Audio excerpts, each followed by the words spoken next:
big story in the news this week, a big ransomware story.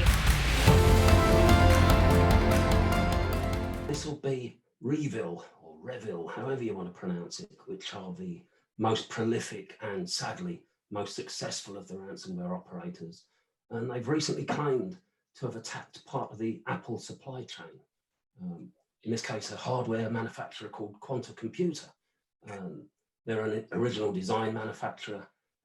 They're responsible for making Apple Watches, MacBook Pros, etc. It would seem the company ignored the demands of the cyber criminals.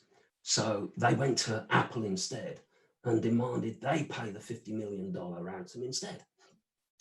Now, the leverage here being that during the attack, they claim to have stolen schematics and other data for things such as a new Apple Watch and the new 2021 MacBook Pro.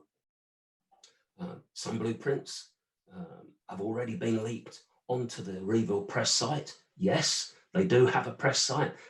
They're very keen on marketing. And while some of these, and this is on the dark web, by the way, of course, some of these are just about components, and they're very difficult to say whether they're components for new products, existing products, and they mean very little to anybody. However, 9 to 5 Mac delved deeper into this a little bit, and they found a set of documents relating, they say, to the yet unreleased 2021 MacBook Pro. So the thing about ransomware is that once people are paying ransoms, it then fuels itself as an industry. So how do you stop it from happening? We've got businesses that are actually helping businesses who are victims of ransomware to negotiate. And that means that they're obviously paying the ransom. This is happening on a regular basis, much more than we need to do.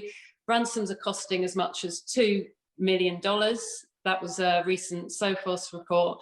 So, you know, it's a big, lucrative business and it's a big market.